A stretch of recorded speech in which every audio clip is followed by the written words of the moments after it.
It's March 9, and you're on Global TV Talk Show. Thank you for being there. It's approaching 9 a.m. here in sunny LA, and it's happy hour in London and wine time in Paris. And in just a few minutes, the California Masterminds are going to convene here on Global TV. And we're going to be talking about well-being in the workplaces, creating a culture for well-being to happen in the workplaces, at home, and in the communities. A very special guest today, our old friends, known for some time, mixed in with new acquaintances. Well, Paul Falcone is in LA, and he and I have known each other a very long time. He is a well-known author about leadership and within the corporate structure, and has written best-selling books and is in the HarperCollins Leadership Circle and is coming out with a brand new book.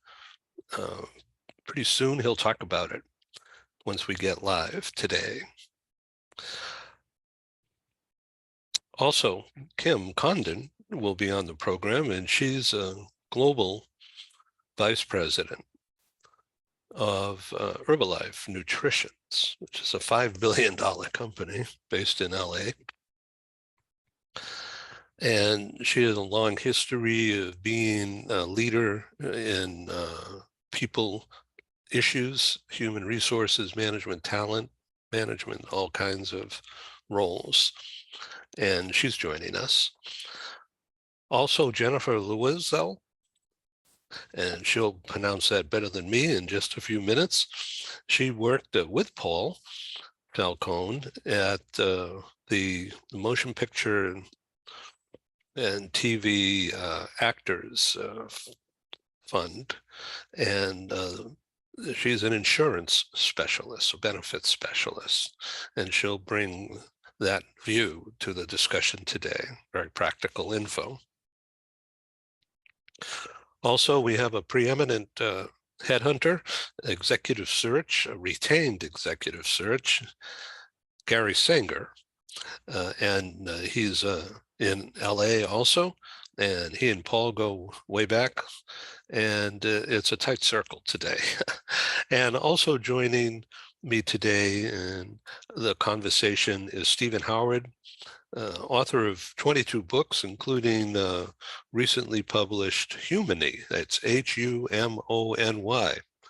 And that's a word he made up to describe harmony in the workplace from a positive point of view. And his favorite line is, nobody wakes up in the morning asking to be managed.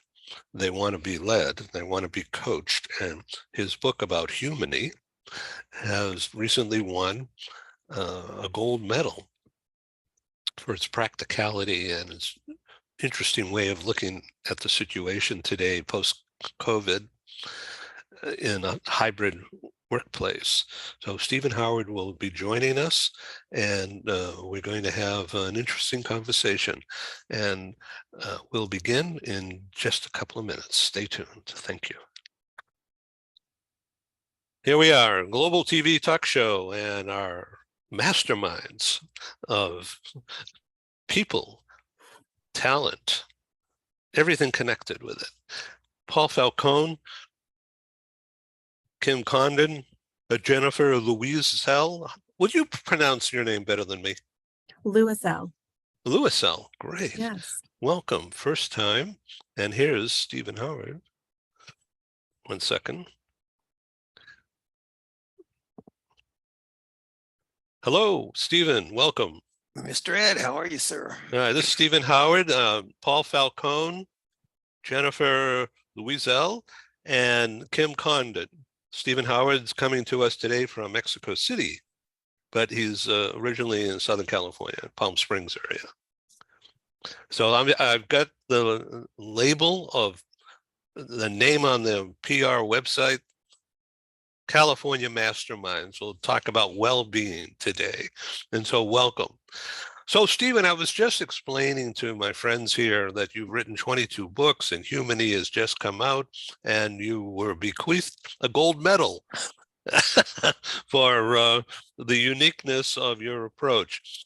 So, I welcome you to hold up the book cover and show our audience, if possible. Hold on now, let me get rid of this silly background. Okay. There you go. That's a little. Yeah. Oh, great. Yeah. So I started to explain Humany, but I'm going to stop talking, Stephen, because this is so interesting. And this is the key audience right here, not only out there in the world through global TV, but right here in the studio. Paul Falcone is an author of 15 or 16 books, and not to measure against your 22. It's just that he's in the HarperCollins leadership circle, but more about that in a minute. How did you come up with the name Humany? Sitting on my balcony, having a glass of wine, watching the sun go down, and thinking during the pandemic that leadership needed to change a bit. And I was thinking about, and I've been reading a bit about some people call human leadership. I'm leading people. I thought, okay, human, that's a good word. And then I started thinking humanity. And then half an hour later, I started thinking, you know what the world really needs is more harmony, and particularly in the workplace. And so I just combined humanity, and harmony and made up a word. It's not in the dictionary yet. People want to apply for it, but I called it Humany. And it seems to have taken off. It seems to resonate with people. So I'm quite pleased. And the Nonfiction Authors Association were so impressed with your brevity and your style that they snapped a gold medal on you. I've never been called brevity as a writer before, but they called it a significant work with an important mission, which really pleased me because I'm very passionate about it. And I really would like to see, it's not for C-suite, it's for anybody who leads people. That's my definition of a leader. So it's starting to build some legs, as they say. It only came out a few months ago, so it's we're starting to, and now it's out an audiobook, Ed, and that's surprise. I didn't realize. I knew it was out in audiobook, and I didn't realize the number of sales all of a sudden. I just happened to look at it this morning, and wow, it's more people listening than reading almost, but that was quite good. Yeah, multitasking, right? When they're out walking or running or on a train or a plane. Kim Condon, thanks so much for taking time out from your hugely busy schedule these days. So you're global, I'll try to get this right, I'm doing it from memory, global vice president with Herbalife Nutrition based in LA, $5 billion company. And that means you got people everywhere, right? We do. We have people in 96 countries. So it's one of those always on roles. Yeah, so you get emails around the clock, but you just don't look at them around the clock. I try not to, but the truth is, I mean, with having, global is great. And it's also challenging because if I want to have all regions at one time, I have 3 or 4 meetings here that are going to be at 6 a.m. or 6 p.m. because it's hard to catch everyone. Right. I'm learning that too. I do my Asia Pacifics at 4 or 5 p.m. here. So anyway, tell me about Herbalife Nutrition. Is that plant-based stuff, or is that a mixture, or what's happening? Yeah. So our newest products include some plant-based products. Although traditionally it's more soy. Well, it's soy and whey based, so that's why some of them are not just plant based. But it's been around for 45 years, the company, and which is why we are lucky enough to be in so many different countries. And really, the spirit of the company is nutrition and wellness. So I was very excited that we were going to be talking about well-being because that's what we do. And just like any other company that I've worked with, you really want to make sure that the way you're looking to treat your customers and help your customers, you're looking to do the same with your employees. So that's a big focus for me. So you were never managing people. You were always a coach, only that wasn't the rage as it is now. Is that right? Who, me? No, Yeah. no. I've managed large teams. I have 50 some people today. I've had as many as 150 people on my teams. So I want to introduce Gary Sanger, and man, needs no introduction to you guys, but to the audience out here in TV land. Welcome, Gary. Good morning, good afternoon, good evening. Nice to be here. I'm here in Los Angeles, and go UCLA Bruins. You tell them, Ooh. Gary. Yeah. Yeah. So Jennifer, what are you doing now? Right now, I'm really consulting. I'm consulting for private clients that need help with their health insurance.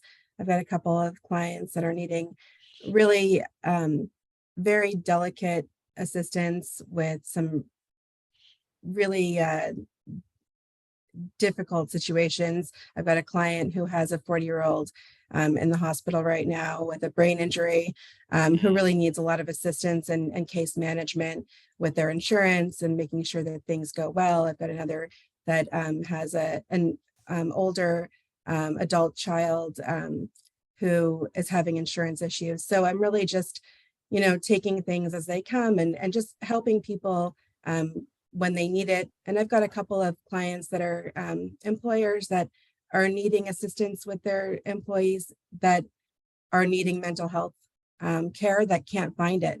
And that's been a really big issue as well. Paul Falcone, welcome again. How do employers make it safe for employees to share their concerns about their personal lives at work? And at work means hybrid, I guess, right? Yeah, it does. And the funny thing, Ed, we always go back to this idea of listening. How many managers just are good listeners? And the way I describe it is they listen with their eyes and with their heart, in addition to their ears. And you do have to make it safe, especially in today's environment. It seems to be crisis after crisis after crisis, right? We're all inundated with whether it's global warming or how many challenges you see when you put on the news at 10 o'clock at night. It's all about the gunfire and what's going on in Washington, D.C. and COVID and, more and more and more of this stuff.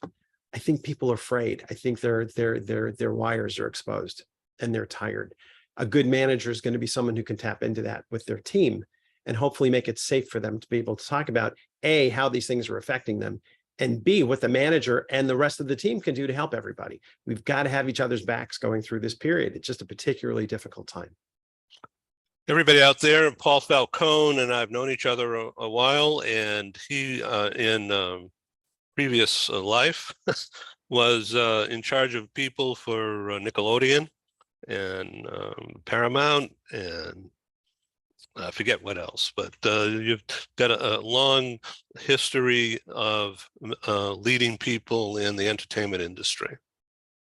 It has been, Ed, and it's also healthcare and biotech, and I've also done a little financial services too. So I always wanted to have, interestingly enough, to inform my writing, I wanted to make sure I worked in multiple industries, different sizes of companies, nonprofit, international, the whole nine yards, because you want to get a feel for how things work in different settings. Yeah. So let's talk about, if you don't mind, being my leader here on Gen Y, Gen Z, working remotely, because it's the young people that are very much into both. They want to socialize, but they also want to just sit and do their work and not be bothered with anybody.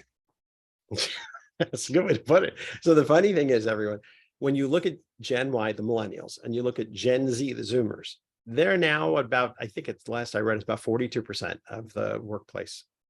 But that number is changing very quickly, especially as the baby boom retires. And so they're the most studied generational cohorts in history. We know everything about them. And that helps us because as employers, we want to know, how do you create that right kind of record, that right kind of environment for people? So what they're looking for, generally speaking, is career and professional development. They are looking for some kind of work-life family balance. They like this idea of environmentalism and corporate social responsibility. You're seeing a lot of this idea of diversity of thoughts and ideas and voices. I mean, basically, we know what they want. And that's really a smart strategy for any company to follow, is how to meet those needs, because they're noble needs. They're good needs, and companies would be wise to do so, including mental health. Paul, one of the books that you've written many books, and you've got a new one coming out in what, September? Yeah. Yeah. What is that new book going to be called? Leading through crisis, because everybody's hair is on fire these days, Ed. At least that's how I feel. And a lot of people feel that way too. So it's like, how do you deal with these situations, whether it's global pandemics or it's just crises that can happen with one of your people? So it's like individual versus departmental versus company crises. And that's kind of how I approached it. One of the books, I'm probably going to get this title wrong, so please just, correct me. I have no ego in this, but you've written one of the books was an immediate bestseller through SHRM and through the large organizations of employers, major employers, 2,600 conversations you shouldn't have, or that you could have. You're close. You're close. It's good. It's 101 tough conversations to have with employees. It's good. It's good. So how do you have a conversation with someone who's not visible, except on Zoom? Yeah, well, Zoom is kind of the new thing, and I know that. And the remote piece is really hard. It's almost like when you think about basics of leadership, it's just that on steroids. You have to be much more focused. You have to be much more intentional. You have to be much more purposeful. You have to build in time to be able to connect with your employees. One of the things that, when you asked before about the generations, Gen Z, the Zoomers, the 25 and under crowd, is coming back, and study after study showing they are the most isolated and loneliest generational cohort on the planet.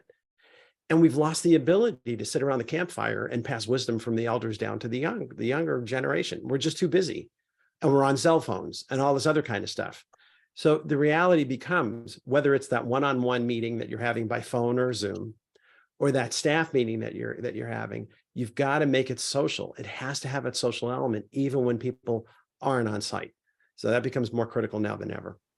So this stack of books behind me is just a prop to show off my favorite piece of artwork here in my living room, which is a giraffe, of course.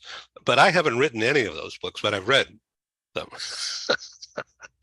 So one of these days, Stephen Howard's going to help me write a book. But right now, I'm just preoccupied being a happy TV talk show host. And Gary Sanger has been on, I forget how many, 12 or 13. And thank you very much, Gary. Welcome back. Well, it's not as many shows as what Paul has written books, that's for sure.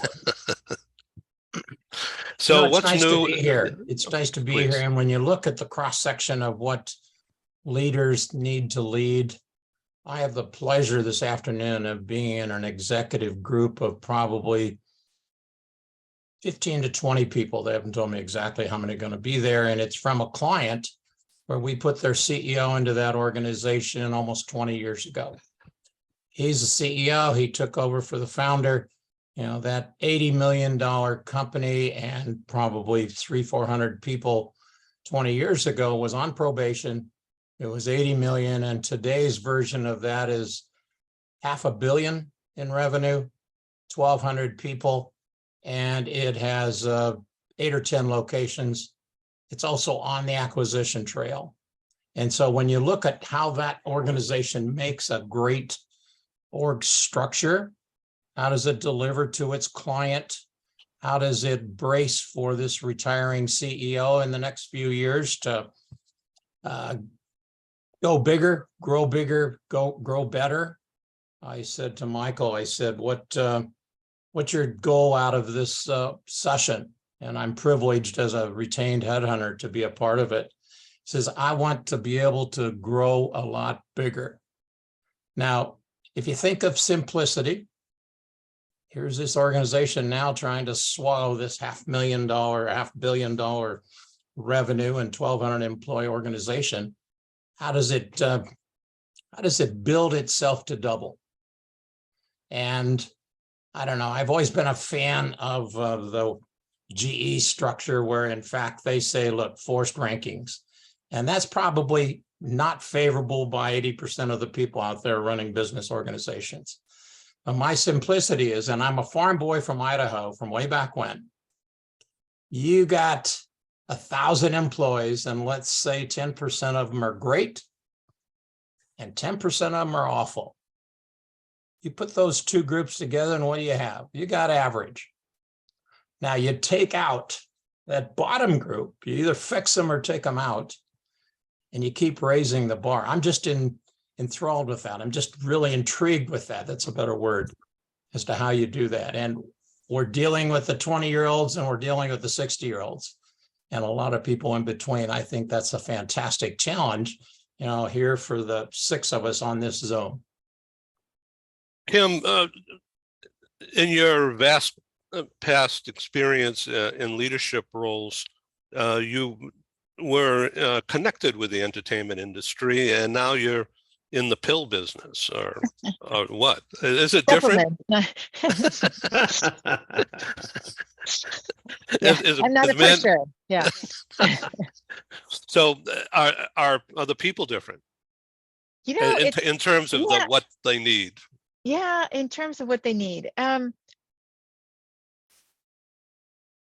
have to really think about that for a minute, because I was going to say yes, but at the most basic level, kind of going back to what Paul was saying, you kind of go back to like that Maslow hierarchy of needs. I mean, people need the same thing. Is they need to feel like they are in a safe environment, building that safety. They need to feel like it's a place where they could see themselves, from an inclusion standpoint. I think that it's been such a big challenge, and at the same time, a really exciting time as we learn more about what people need, and that companies are recognizing that we actually need to know what people need. That's probably to me one thing that is perhaps a little further along in non-entertainment companies. Entertainment, tend to be not quite as focused about what the employees need, but that's shifting as well. So I think what really strikes me as why it's an exciting time is that it's not just work-life balance, which is critical, but it's actually work-life integration, right? And as we've been moving along in kind of the whole hybrid, and then remote, and then hybrid, and then companies saying, okay, CEOs saying, okay, we're tired of this. Like 2 years ago, some said, we're tired of this, come back to work or else. Nobody came back to work, and they didn't have an or else because they still needed to have a company. To where we are today with CEOs saying, come back or else 3 to 4 days a week. And people are doing it because now it's more of an expectation and a norm. And going back to that safety piece of it, you're really trying to figure out, okay, so there's good things about this and there's bad things about this for employees, and how do we support them so that we're supporting the company and making sure that that we end up with the best productive and engaged employees that we can. And just one last thing about that is that when I say there's good things and bad things about sort of this whole return to office, what I see is earlier on, when everybody was remote or most people were remote, and leadership was like, oh, we need to bring people back, and I'm like, but why? And they're like, well, the culture. And studies were showing that it wasn't impacting the culture, it wasn't impacting collaboration, it wasn't impacting productivity. And then, in fact, productivity was up, right? And then there was started to be a burnout phase, and productivity sort of, became neutral. But then, as we got towards around December or January of January of this year, December of last year, the research started to change. And that's when, Paul mentioned about mental health. That's when it was very clear that it was really having a negative impact on people's mental health to be so isolated. And, so it's really important that we started to bring people back into the organization. Look, I'm at home right now. I'll be going into the office later, but I mean, I like having my dog right here. It's fantastic. It makes me very, very happy. But at the same time, it's not that same kind of energy as when I go into the office and I see my coworkers and that kind of thing. But as long as I can figure out a way that I still, in my case, get to see my dog, get to work out, and still be seen as and have it still be a safe place for me to feel like I'm seen as productive, instead of like, oh, geez, Kim's coming in at 10:30. I wonder if she was working before she's, that trusting piece. That's the critical piece that people are looking for, no matter what industry, no matter, what position. So I guess that's a long answer to people are people in a lot of ways. Let's go to Stephen Howard. So we certainly want to learn more about you and your book, but let's please address this idea that I have, that is engagement, feedback, getting leaders, coaches, getting feedback easier with a remote workforce? I will echo what Kim just said. It's going to come down to the individual on both sides, the individual employee and the individual leader, the individual manager. I mean, I think, though, what we have to understand is that we go back 30 or 40 years ago. I mean, I was an expat in 1980.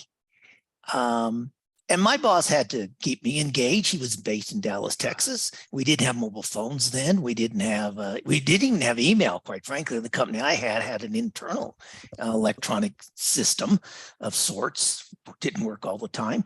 But we found ways to get across time zones and get across geographies and keep engaged, and kept me in tune with what was happening in the business and headquarters in Dallas. And I was living in Singapore at the time. So a lot of this is going to be adaptability, flexibility. And I think, hopefully, the smart companies and the smart leaders, so you don't have to have a company policy. I mean, you can do this on a department level, division level, whatever. They're going to have to understand that for some people, working at home and hybrid is beneficial. For others, such as Kim, work in the office, but, come in later and work later. I think we're going to have to, and that's where the harmony part comes in. It's not work-life balance, it's work-life harmony. And the way I harmonize my life with work, and the way Paul does, and the way Jennifer does, and the way Susan does, and everybody else is going to be different. So I think flexibility is going to be critical. Jennifer, your approach is mental health, well-being, right? Absolutely. Yeah. And the biggest thing that I found is that people can't find mental health. They can't find providers. They can't find help. And, I was listening to Paul talk about, people having the issues of isolation and being that generation. They might be the most lonely, but and the ones that don't want to go into the office, but they're also the ones that don't want to go on Zoom to see a therapist. They really actually want to go in person, and you can't find therapists anymore to go in person. It's really, really difficult. So my biggest thing that I've been helping employers with is finding groups of therapists to provide to their employees that have already been vetted, that have therapists available that they can either do Zoom with or go in person. And are actually open because there's just not enough available right now. So you're talking about social workers, like EAP people? No, actual full marriage family therapist or PhDs, including psychiatrists, for those that need to find one, that are just not able to find them right now. It has been the hardest time for people to find some that are available, that are in their network with their employer benefits, and that are open and accepting new patients. And if an employer actually, they don't have to give them names, but if they have groups of them that have already been vetted, that they know are in the network and they know are accepting new patients, that is the biggest gift that they can give their employees. And just have it available on their employee website so that they have access and that they don't feel like they're in a, you know, a really troubled time and can't find somebody. So Stephen, with a humany approach, is it easier to measure results? I don't think it changes. I think you're going to get better results with the humany approach because for several reasons. One, you'll have reduced resignations, reduced quiet quitting. I mean, nobody wants to be managed. The underlying concept of humany is people want to be led, they want to be empowered, they want to be motivated, they want to be inspired, and most importantly, they want to be challenged to grow professionally and personally. But they don't want to be managed, and they certainly don't wake up in the morning and say, I can't wait to be micromanaged by my boss. So changing that concept, the concept of humany is that we manage processes, policies, procedures, things, but we should get out of our heads that we manage people. And part of this, and I'm going to, you know, sort of, it's a philosophical mindset change. And I go back to what Gary talked about earlier about, I think it was Gary, might have been Paul. I think it was Gary about the, you know, the GE system and the lowest 10%. What irks me as a former employee in those large organizations and as a consultant to those large organizations is when you get rid of that, you start getting rid of that lower 10%, what people always call those poor performers. Who the heck hired them in the first place? Who the heck has been managing them in the first place? Who has been leading them, if anybody? And why aren't they being held responsible for those so-called poor performers? Now, I met some people have a bad attitude. Some people just want to work and clock in and clock out. But that's the managing aspect. And my approach is minimize the managing of people and think about how we're going to lead people. If you lead people, one of the things I would be willing to bet, you'll find you only get 5% poor performers or 4%. You're not going to have that 10 to 12% that is typical on your bell curve. That's my theory. Paul Falcone, and from the entertainment industry point of view, with which you're very familiar, how much impact, this is a stupid question, it's so obvious, I don't even know if I want to ask it, but I was thinking of Sumner Redstone and that kind of a strong personality who attracts people who are strong, especially like the CEOs that have come and gone in that group. And it all came down to, from what I've read and experienced a very long time ago in Boston, is that it's an ego thing. And the CEO's ego is first, and you have to accept that. And sometimes it gets difficult, of course. So I'm going to stop talking. Paul. What, dealing with egos in the entertainment industry? Tim, have you ever had that problem? Jennifer? Didn't you have Tom Cruise on your payroll, Paul? Yeah, well, yeah.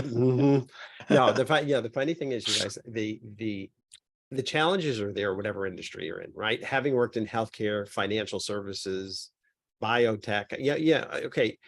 Kim, you hit the nail on the head. I think entertainment is a little less employee focused as an industry than others are, or maybe not quite so aware, because the transaction level of that business can be very, very high. But egos are there in the entertainment business, but I'll tell you, they're there when you're dealing with doctors or MD, PhD, research scientists and clinicians. It's part of the factor, Ed. It really is. And some people have an innate ability to be able to calm the room, to be able to bond with people who are difficult to deal with. The funny thing about what we've been talking about, this idea of emotional quotient or emotional intelligence, is it's learnable. It's not like your IQ. Your IQ is fixed at birth. Your EQ, the emotional piece, you can get better at just from listening, becoming a better listener, or trying to show greater empathy. These are things that are actually things that we can improve in ourselves and get higher EQ scores over time. So I would say the ego piece is there. It's probably a beast when you think about the entertainment business, because it's like a picture we have in our heads. But I'll also tell you, from my time at Paramount Pictures and Nickelodeon, Those are some of the nicest, kindest people I'd ever work with. Long tenured. They're really, I've got some of the strongest relationships in my life from my working for the 10 years there at Viacom. So yeah, there's going to be beasts in every business, but the reality is we have to be quick not to, we don't want to just paraphrase or just say, oh, well, entertainment must be so-and-so. They're people. And some people are like that in every industry, and some people are salt of the earth, no matter the industry. So it's a good question, and I'm glad you brought it up. But the reality is, to Kim's point, people are people, and you do your best to foster the best and bring out the best in all of them. So the latest version appears to be Elon Musk and the people that he's had run-ins with at Twitter. Yikes! I know, Yeah. that's a monster. It's turned into a publicity nightmare from what I can see. I don't know anyone who works for Twitter. So I can't say, I have inside experience, but just from what I continue to read and the comments that are made and the culture that's coming out, I don't know what's going on there. For so long, the impression in my mind is that Elon Musk was there at doing what he was doing with the battery research and at Tesla. And then you had at Virgin, what's his name? His name just slipped my mind. Who's the Branson? Yeah, Branson. And Branson. comparing the two leadership styles. Well, forget about it now. I mean, I'm sorry, but Elon Musk is, I don't know what he's doing these days. And I don't mean to offend anyone if they work for any of his companies, but it is really difficult to see. And it's hard to think that doesn't become pervasive in the workplace. When you see mean, nasty kinds of things out there, the extrapolation from that to how the employees may be being treated, I don't know, because I don't know anyone, but you can only assume that does trickle down. It starts at the top, and that becomes part of a culture very, very quickly. So CEOs have to be really, business owners have to be careful. The way they treat others is typically karma. It does come back, and you just have to be cautious. As long as you can practice that idea of selfless leadership, kindness, putting other people's needs ahead of your own, that will be your culture. But to the degree that things happen that are said that are inappropriate or hurtful or harmful and done in public and done electronically, listen, that's going to become part of the culture too. So there could be a damage control issue at hand. Kim, it seems that at Herbalife Nutrition, people want to work there. Yeah. In fact, we just yesterday found out, I'm like, oh, I hope it's not too soon to mention it.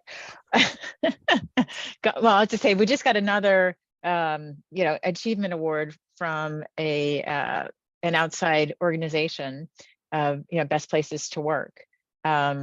So around the globe last year, I think we had like 18 different awards, and it's a unique culture. Oh, thank you. And it's a unique culture, one that, the company's been around, 40 some years, and the founder came from very humble roots. I mean, he actually was a high school dropout, and his goal was, at that point, it was really focused on, just weight loss, but then over time became more about wellness and nutrition and overall success as a human. And so its roots are humble, and that's throughout the culture, in that yes, there's definitely hierarchy. There's no question about that, but not from an accessibility standpoint. And kind of going back to something Steve said, I mean, like, that accessibility really drives that a feeling of value that people have, that connectedness to the organization. One of the things when I first joined the company that just made me so happy was it felt like all employees were focused on the same thing of, like, how do we make our distributors or the company better? And I frankly wasn't that used to that. I mean, because there was, there's always so many fiefdoms and that kind of thing. And the breaking down to the point of what Paul was saying about, more that servant leadership, that, selfless leadership, it has really led to a lot of long-term employees and just a high level of dedication and commitment from our employees. Gary, what about looking for people with all those skills that Kim just mentioned? Well, then And you've got how do you magic. get rid, and how do you get rid of people who don't have those skills? Well, that's that magic that Kim's referring to. I was thinking about, we have the opportunity to go after those passive employees, those passive senior management and executives that most of the time aren't looking for a job. And this pesky headhunter, we find them, we reach out, we connect, we talk. It's a safe place for them because confidentiality is a big deal for us, both for our client as well as the employee that might be looking. And I was thinking as you're talking there's really 4 or 5 reasons as to why somebody would listen to us for a new job opportunity. And I'll get back to the question here very directly. They can take the safe route and say, look, I want to make more money, which oftentimes that's like 3rd or 4th or 5th. They can talk about career growth.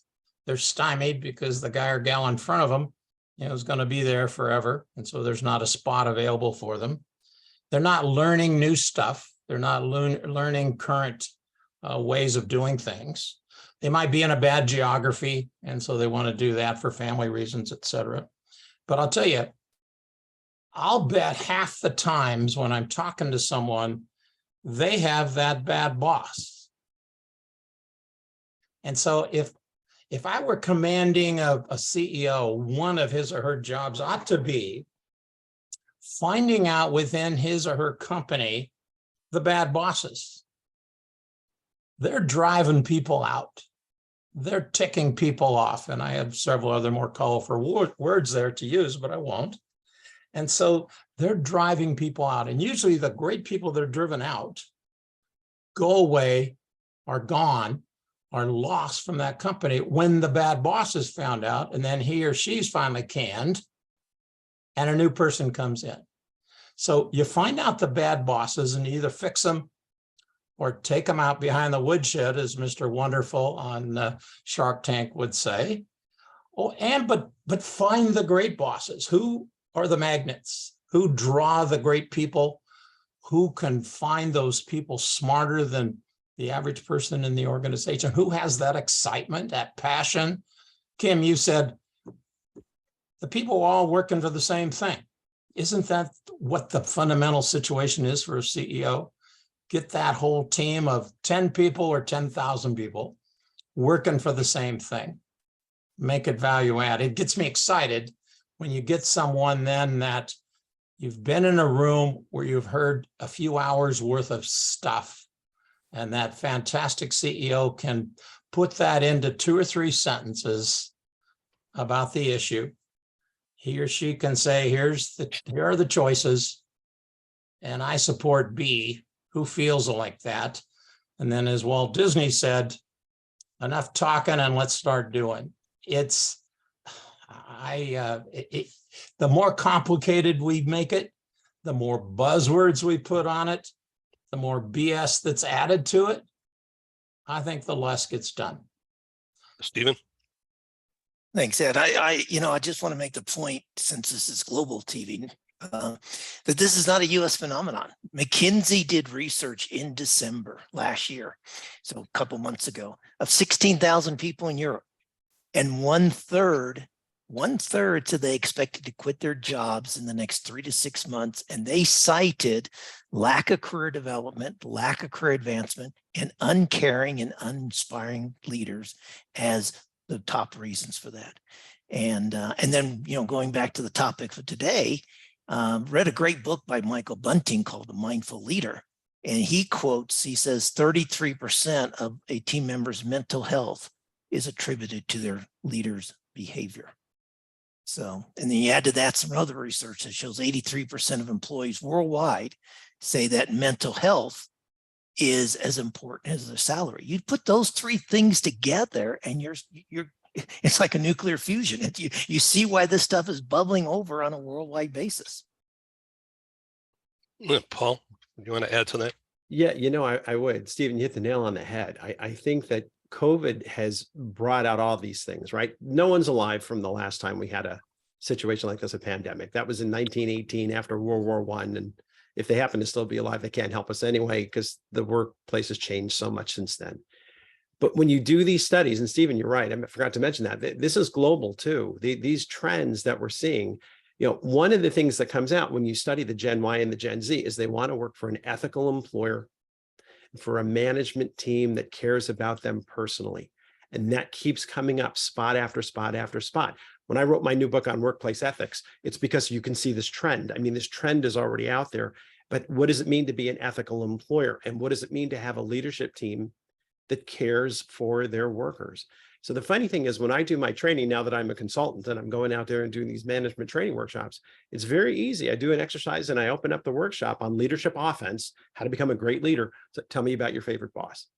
And people start saying right away, it's someone who trusted me. It's someone who challenged me to do things I didn't even think I was ready for yet.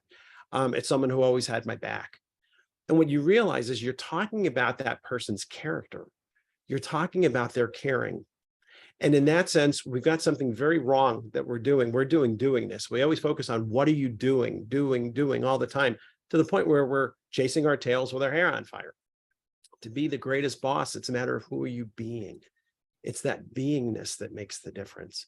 And if we can just calm the room a little bit, again, I use that expression, but everyone needs to kind of stop and slow down for a little bit. We're moving too quickly. To be someone's favorite boss, it's going to be your character that matters. You'll do certain things based on who you are and who your character and your level of caring is. But Stephen, I have to imagine this complements what you're writing in Humanity too. It's that same idea. People want to work for someone who cares about them personally. And that's not just Gen Y and Gen Z. That was me as a baby boomer. It was Gen X too. It's the traditionalist generation. They just weren't studied the same way. So they didn't have all this stuff documented. Yep. These are, again, noble things that we should all be focusing on as smart employers to help retain the best talent we can. Okay, Gary, then Jennifer. Paul, I would add the idea that you can be the being part all day long. Agreed. But what you're doing, is it the right stuff? I think so many organizations and so many people, so many jobs are doing what the heck they've been doing forever just because. So let's stop for a moment. What's the most important thing? What's the most priority thing? What's the part with the best ROI? What's the customer that we're in most risk with? We haven't gone there and taken their temperature and show that we care. Well, let's work the right stuff and then do it right. I suspect the doing part of most everybody's job, if you took a list of 100 items that you're supposed to be doing, I'll bet half of them don't matter. I'll bet half of them don't matter. Just stop. I had a couple of situations with a client where they were going to go into a work reduction and everybody was really upset about that. Go in and find out what you're doing. And I think half of them don't need to be done. They don't matter. Stop doing it and see if anybody's the squeaky wheel on it. So, Paul, with SHRM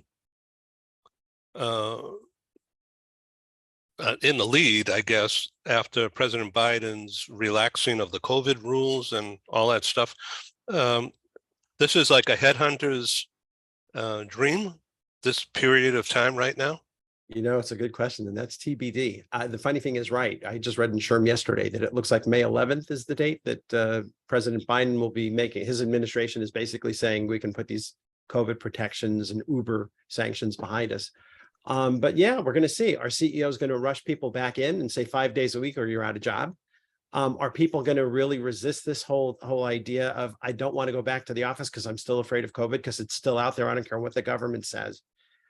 These are real. We're building the plane while we're flying it right now, Ed. And it is difficult. We are doing our best to communicate. I could see that. We're doing our best to care. We're doing our best to be empathetic. But you're not going to capture everybody's heart at a situation like this. People are still frightened. The pandemic scares a lot of people for good reason. There's a lot still going on out there, whether or not the government decides, okay, we're done. And yeah, there may be people who feel like they need to flee and find something else because they feel like their company is tone deaf. And that feeds right into Gary's No, I'm kidding, Gary. I'm just kidding. But people will reach out to executive recruiters and say, hey, you know what? I don't agree philosophically with where my company is now. I think it's time for me to make a change. So we may still continue to see this scattering, this scattergram of talent, which we knew was going to come once COVID was starting to end, because people felt like they've been treading water career-wise for the last 3 years, and they want to make up for last time. So Jennifer, why is there such a shortage of therapists? It's a good question. I mean, I don't really know the answer to that. I think a lot of people needed mental health over the last few years, and a lot of people started getting virtual therapy. And so it just became too many people and too few therapists. I think a lot of people that were doing therapy left the field. I think a lot of medical professionals left the field during COVID at some point. But there's also a lot that no longer or don't take health insurance. And that is a huge problem, because if you cannot afford the care that you need, then you are not going to get that care. And if a therapist is charging $300 a visit because they don't take health insurance, you are not going to access that care.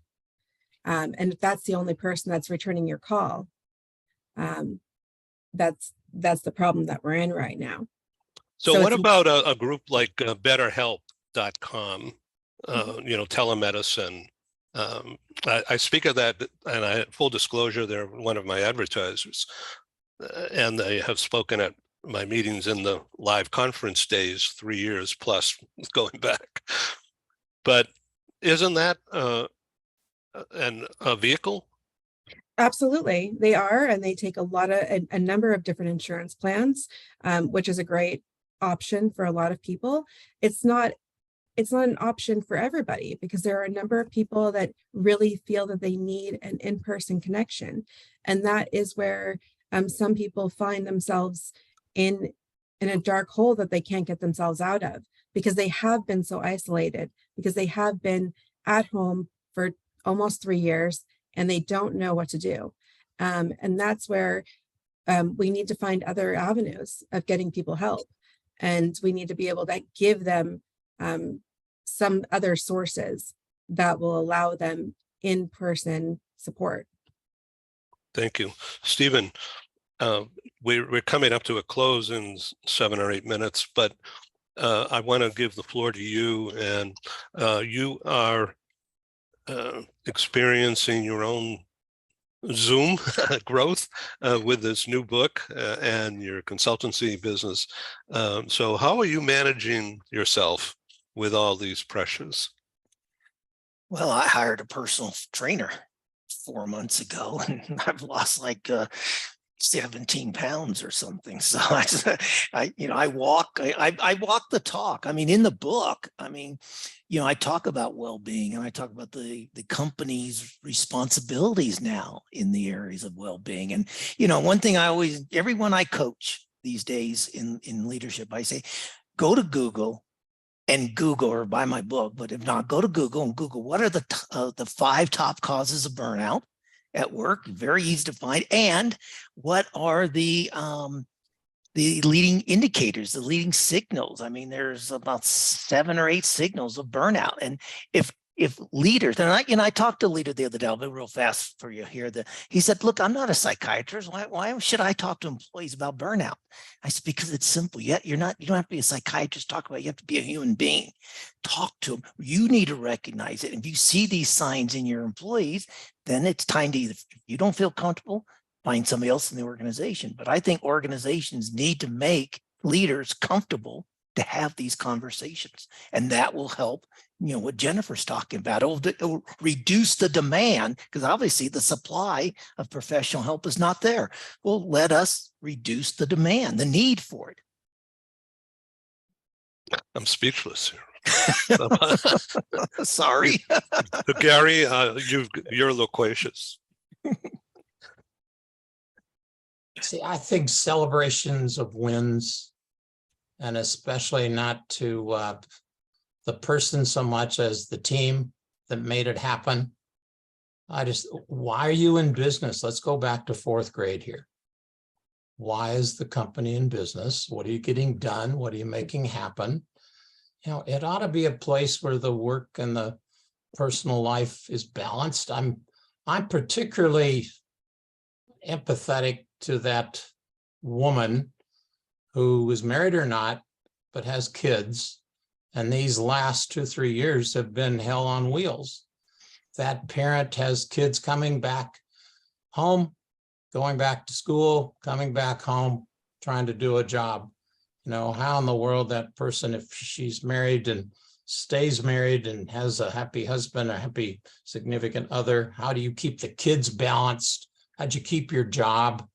I think that's been unbelievably challenging. And, you know, I've had a couple folks that have worked for me that have been faced in that challenging thing. We have clients that, I mean, it's tough. I will go back to one thing. Turn your org chart upside down and pretend and feel and act like it works for the customer. That's right. If you're not getting something done for that customer, you know, why do you, the company, exist, and why do you as an employee have a job? So one of the things that I've learned is exactly that, and I've turned it vis-a-vis my one-on-one interview shows as a revenue producer for me. And that's asking the guest, interview subject, to just tell a story, say one thing, reveal one customer who has benefited from your product. Talk about it without mentioning the names. And that's really become like a Zoom. It is just identified the exact purpose of the one-on-one interview programs. Kim, I see you had your hand up earlier. Yeah, thank you. I just wanted to jump in about leadership that's just slightly different take, which is one of the things we've done at Herbalife is we've been having a series of global leadership sessions. And the last one was yesterday, was specifically about navigating change and leading with empathy. And that's what we've been talking about. But the one piece that we emphasized, because it was specifically focused on leaders, is leadership self-compassion. And that's so critical, because I can say whatever I want, but if you see that I'm never sleeping, I'm always on, and I'm like, but don't worry, you know, go off, you're not going to feel comfortable. It's not going to be that safe environment. In fact, like one of the things that I learned was in terms of burnout, if the leader is being self-compassionate, taking care of themselves, walking the talk from a personal standpoint, burnout is down 36% versus other leaders. So I just wanted to add that to all the pieces about leadership that we've been talking about. Yes. Stephen, would you like to sum up and take give us an idea of just one or two chapters that you especially love, having heard all of this conversation in the past hour? I'll sum up the conversation. I really don't want to promote the book because I think I want to add to what Kim just said. It's not only the self-compassion, it starts with you. And like you asked me the question, I have to walk the talk. I coach people on this. I can't be at all hours of the day and not getting my right sleep and everything else. But one other thing to add to what Kim just said is also goes back to what I was emphasizing before. And I just looked this up. Gallup had some research a couple of years ago, or maybe it was last year, said that employees whose manager is always willing to listen to their work-related problems are 62% less likely to burn out. And so it goes right back, I think Paul kicked us off with listening skills at the very beginning. So to summarize, it just goes right back to, as leaders, we need to listen. We have new responsibilities. We don't have to be psychiatrists, but we have to be human beings, and we have to show empathy. We have to show compassion. We have to show kindness. And you know what? If we all did this, we would change the little bits of the world that we live in. And then collectively, we can end up changing the world, or at least a significant part of the world. hopefully we would see less fights on airplanes, less fight at Dodger Stadium, less road rage incidents. I mean, the entire world is spring-loaded and pissed off. And we could do a lot if we would just show compassion, some kindness, some respect, some empathy to one another. That's how I would sum up today's conversation. So, Paul, how are you going to celebrate St. Patty's Day next week?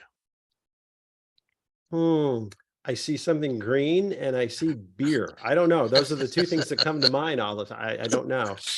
It's a good question. I tell you what, Steve, you hit the nail on the head, though. Seriously, I had written an article for HR Magazine just about a month or so ago, talking about making it safe for your employees to be vulnerable. And in that, you can sense when your people are wired and when they're nervous, and you just need to call it a quick meeting with your direct reports and check in. No, you cannot change the world, but you can tell them, can I help? Or what can we do collectively as a team to help you? And just making it safe for people to be able to talk about it and know that it's safe and make themselves vulnerable in a healthy sense, it will take away that anxiety, that angst. And I think it really helps. You can do this individually. You can do it as a team. You can even do it on St. Patty's Day. So it all works. and quite honestly, Paul, it would also take away the stigma, because unfortunately, mental health as a phrase has a stigma to it, particularly in the workplace. And not to say anyone's wrong when they say that, but again, what I'm trying to do is encourage people to talk about mental well-being. Has a different ring to it, doesn't have the stigma to it. That's a great point. Sure. Yeah. Absolutely. Yeah. In fact, we have a series of emotional well-being, taking it even just a little further away from the mental health, right? I completely agree. Jennifer, thank you for being on the show. Thank you. Gary, good to see you again. Thank you. Pleasure to be here. And I want to add a perhaps controversial, but the big but here, the elephant in the room's got to be talked about. If there's something big, bad risk or threat to your company, it's got to be able to be safely brought up. It's got to be able to be addressed so that great business person on the team is never afraid to bring up the issues that perhaps might be the best opportunity for you as a company or as a threat. I just wanted to make sure we have front and center on that. Great to be here, Ed. Thank you. thank you, Kim, for your time. And I look forward to walking on that beach someday. You're welcome anytime. Great. Thank you, Paul. Thank you all. And please come back. Let's do an update next month or the month after. Thank you. It's Sounds great. wonderful. Thank you. Take care. Thanks. Thank you. Thanks, everybody. Thank you all. Bye. Global TV signing off.